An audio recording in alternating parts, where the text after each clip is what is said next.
Am I the a-hole for showing my daughter the text her fiancé sent me? I'm a widower with 2 children, 23-year-old biological daughter and 17-year-old stepson, Adam. My late wife passed away 2 years ago, leaving me to care for Adam, disabled, wheelchair-bound. His sister loves him, and she always visits and checks in on him. Her fiancé Mike and I don't get along because of how he behaves around us. Unlike us, Mike comes from a prosperous family, and they always tend to show off what they have. Mike treats my daughter well, but acts as if me and my family were less than. He doesn't eat nor drink anything at my house. He and his mom make comments about our living space and constantly brag about what his family got. My daughter was visiting and said she wanted me and her brother be at the wedding to share her day. The day I received the invitation, Mike called and expressed how he and his family weren't thinking Adam's presence at his sister's wedding was necessary. He went on about his family's upper-class guests and how Adam's presence would feel out of place, and suggested I come alone. I told him my daughter said she wanted Adam there, but he kept coming up with suggestions till we started arguing. I checked with my daughter to clear any misunderstanding, and Mike then said Adam could come. I then got text from him talking about how it's his wedding, so I needed to stop sticking my nose where it doesn't belong. He mentioned my son isn't technically family anyway, so it wouldn't matter if he's uninvited. Claiming I was trying to be mean on purpose to make it hard because I don't like him. He finished by saying that this is my fair warning, and that if I choose to make my son's presence at the wedding my hill to die on, then I just side away any rights to any future grandchildren he and my daughter will have. That was it. He kept calling, but I blocked him. I invited my daughter to my home to tell her I won't attend if my son won't. She asked what happened. I showed her the text Mike sent me, and she was shocked. Said nothing, just took a picture of it and left. My sisters came the next day, saying the wedding was off after a huge argument between Mike and my daughter because of me. Argued that I created this problem when I showed my daughter the text, and I could have respected the groom's rules since it's his wedding. But I was being controlling, not wanting my daughter to be happy. Went on about Mike being high class, a man with a salary, his own house and car. More relatives were saying they would have had someone watch Adam if this was the issue. But it wasn't. Then they claimed it was because of my resentment towards Mike. Now for the top comments. Not a-hole. You saved your daughter from getting married to an ableist bigot. It was much better for her to find out what he's really like now than after they're bound together by legal paperwork. Holy cow, this! Imagine how she would feel if she didn't find out until after marriage, or worse, after kids. She cares about her brother, and her fiancé showed his true colors. Better to find out before it becomes more complicated to leave. Not a-hole. Not a-hole. Oh, hell no! Don't let your daughter marry that prick. If Opie prevented daughter marrying Mike, he'd be just as bad as Mike. Hopefully he stays true to her word now that she's realized what a scummy, controlling snob he is. Not a-hole. The wedding's not off because of you. It's off because of Mike's snobbishness and ableism. You know the old thing about how you can tell a person's true self by their treatment of waitstaff and cashiers? It applies equally well here. Your daughter deserved to know what her fiancé was saying. She might not be happy right now, but your daughter dodged a bullet. You're the one who yelled at her to duck. Not a-hole. The wedding is off because your daughter realized that if her fiancé was willing to treat her brother this way, then he wasn't the type of man she wanted to spend her life with. Tell your gold-digging sisters that Mike is now single. They can chase after him if these assets are so important. But you have a family that cares for each other, and that's all you need. Now for the next story. Am I the a-hole for rudely telling my husband I decide who is in the delivery room? So for context, I, 28 female, am currently pregnant with my partner, 31 male, and I'm a first-time mom. My hospital recently changed their policy and are now allowing 2 support people in the delivery room. My mother-in-law made comments early on that she wanted to be there for the birth, and this woman is not subtle. At the time, I felt protected by COVID protocols, but set that expectation straight. I explicitly stated that anytime I give birth, it will be a private medical experience that only includes my husband and medical team. I thought that it was clear it wasn't a debate, because it's my body and I have the autonomy to decide who sees it in any context. Additionally, I do not have a good relationship with my mother-in-law. She just recently started initiating positive interactions after years of me trying, and it's absolutely because she's an "it's my grandbaby" person. Recently, my husband told me we needed to have a discussion. He starts off by saying he mentioned the support person protocol change to his mother. I tried not to react, but immediately I blurted out asking why he would do that. He goes on to say he knows his mother really wants to be in the room to see the baby's first breath. I replied logically, if your mom sees their first breath, she will also see me pushing and will be looking down at my canal. I actually had to explain why I refused to give birth in front of his mother. I then told him that there are only two priorities in the delivery room, and neither of them are his mother or her feelings. The discussion continued back and forth. Finally, I started crying.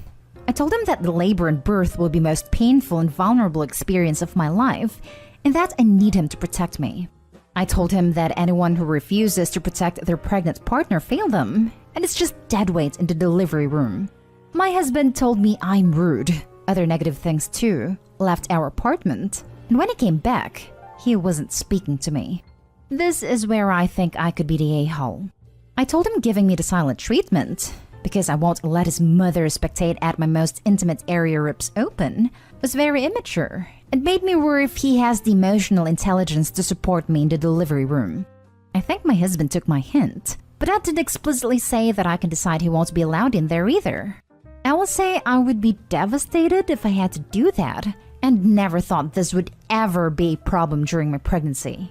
So, am I the a-hole? Info. I did cuss when talking about freaking ripping, but that was it. I also wasn't yelling, but I was sobbing loudly enough during it that my neighbor next door knocked to check on me after I left. Edited for added info. I saw some questions. Sorry about not including this originally. I'm a mess currently. I have a mother and two sisters, both moms, who I love endlessly, but I didn't ask any of them to be in the delivery room because I only wanted my husband there. Also, I did not yell at my husband at any point during this interaction. I was sobbing. I didn't lose my cool. In fact, my husband's screaming was why my neighbor in the apartment next door heard and came and knocked after he left. She told me when I answered the door, I move slower these days, that she was so glad I answered because she was considering calling 911. Not the a-hole. Your husband pulled a moronic move going behind your back to let mother-in-law know she might be able to be in there. That, my dear, is fully 100% up to you. In fact, I think you need to let the staff know that under no circumstances is she allowed in the room. Give them a close-up mugshot of her. This 100%. If possible, let them know ASAP, so that if she tries to get in on the day, they can kick her straight out. I'd skip kicking her out and go straight to having her arrested. Not the a-hole. This is insane. Hold your ground, Opie. Ask your husband how he'd feel if your dad chaperoned a future vasectomy. You know, to provide support and coach him through it. Some people need analogies. Not the a-hole. What is with all the mother-in-laws in the world suddenly deciding they need to see the birth of their grandchildren?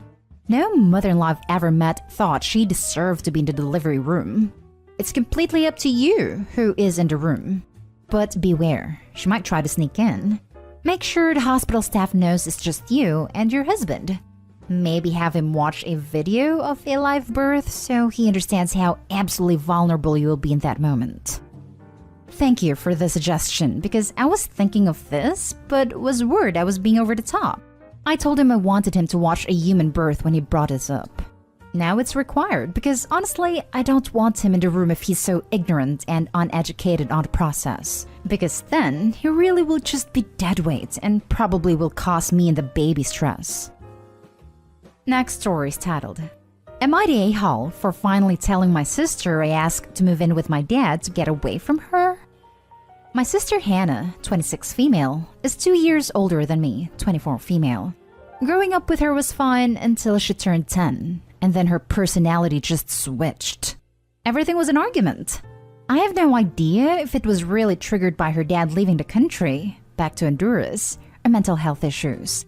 I never asked, because she never wanted to talk about it. While Hannah and I share a mom, we do not share fathers.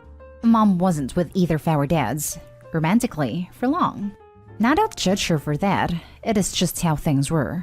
My dad stuck around, wanted everything to do with me. Hannah's dad was around until he left, got married, and rarely called. I went through a lot of instability and told my dad how miserable I was. Mom couldn't focus on both of us. Sometimes my dad would pick me up and take me for a week. I would come back to my things ripped up, Hannah clinging to me, or her shouting at me that she hated me, wanted me to go away. My mom didn't know how to make it stop, and I seemed to be the target of Hannah's jealousy and emotional fits. So when my dad met stepmom, Judy, and they talked about moving to her hometown, Portland, I begged to come with them. At this point, I was living with them almost full-time. Most of my things were at their house because Hannah liked to just destroy my stuff for fun. Dad took me to school and I would see my mom on the weekends, but even that might be cut short. My mom agreed after I said it was for the best. I was already miserable, and she should focus all her time on Hannah. And it worked out. I had a family where I wasn't suddenly attacked for simply existing. And Hannah had all the attention she needed to have therapy and work on her problems. But I guess my mom told her that custody was awarded to my dad because he made more. Hannah was visiting me in Portland 2 years ago and asked if I ever resented the courts for not letting us grow up together. I asked where she heard that. I then said, "I love you, Hannah, but I moved in with my dad because you treated me like crap." It recently came up that Hannah is back in therapy because she keeps remembering the comment I made and feels terrible about it. Am I the a-hole? Now for the comments. Not the a-hole. Look, your sister went through obvious mental problems and took them out on you. She was a confused and scared 10-year-old. I do not think she is a horrible person for that, and I love and commend the fact that you two have reconnected now that you are both adults. You are a star for seeing things how they are, not holding them against her. But that said, you are adults now. You are allowed to speak the truth and you did it in a respectful manner. Her behavior impacted your life. Things got a lot better when we were in high school and college. Distance really helped. But she seems to misremember a lot of what happened when we were kids. My mom told her a lot of things differently that I feel happened. And I think she didn't realize I remembered the things she did and still kind of resented. She might remember them less vividly or completely blocked them out since she was only 10, and your mother has been sheltering her. I mean, I hardly remember anything from when I was 10. You? That does not mean your feelings are not valid. People doing horrible things to others are much more likely to forget what they have done because they are not the ones who got hurt. It is not a shame to remember of this, as long as you do not do it repeatedly / hold it over her. I hope you got some therapy / help with this as well. Stay safe. Not a hole for being honest with her as an adult, and she probably needed therapy anyways. I honestly don't know why she stopped. She gets emotionally irregular if she doesn't go and talk stuff out. Now for the last story. Am I the a-hole for not giving my daughter the basement suites after I renovated it only because she refused to give up her room upstairs? I've been remarried for 2 years now, and we recently had a son. I also have a 14-year-old daughter from my first marriage, and a 12 and 9-year-old stepsons. When my wife was 5 months pregnant, I asked my daughter if she could swap rooms with my stepsons. We had only 4 bedrooms at the time. My daughter had the largest room. Our plan was for my daughter to take the second largest room, my stepsons to share her larger room, and convert the smallest room into a nursery. I thought this was a fairly reasonable ask, but my daughter made it into a huge fight. And worse was when my ex got involved, who then threatened to take me to court to reduce my custody of my daughter all over a room. This caused way too much stress at home, and I gave in, which I do regret now. But I then proceeded to renovate the basement suite. With my father's help, the basement now had the largest bedroom with a lounge and a full bathroom. It's very easily the nicest part of the house. The kids then started fighting over who would move down there. And I very firmly told my daughter that I renovated it because she refused to give up her room.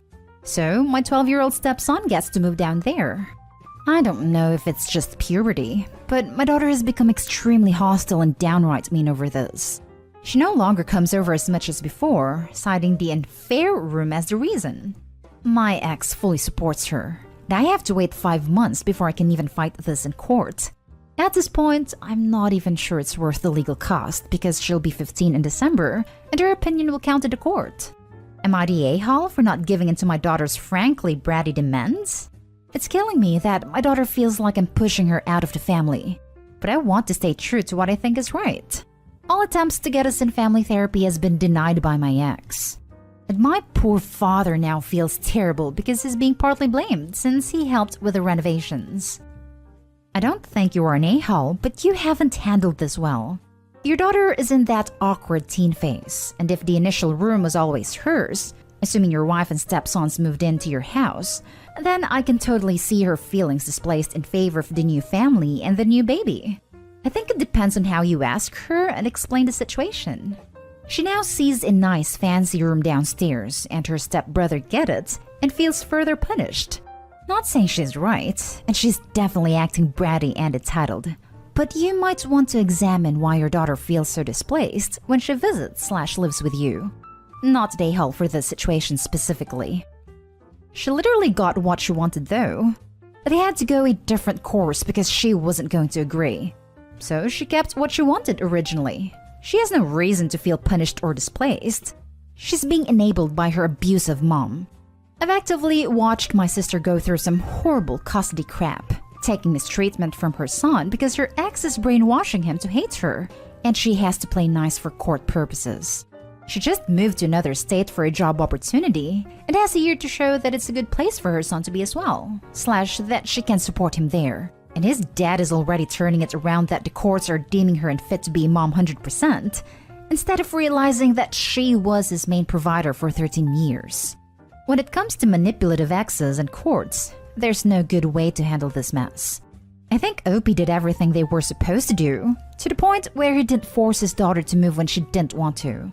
Daughter is being brainwashed by mom, plain and simple. Parental alienation is what I'm looking for. 100%. Also not the a-hole. Not the a-hole. If there is one here, it's your ex. Your request of your daughter was reasonable given the dynamics of the children in the household. At 14, she's old enough to understand this, but it sounds like there are other things at play that are influencing her behavior. The divorce, your ex poisoning the well, trying to blend families and her feeling pushed out that make me empathetic towards her.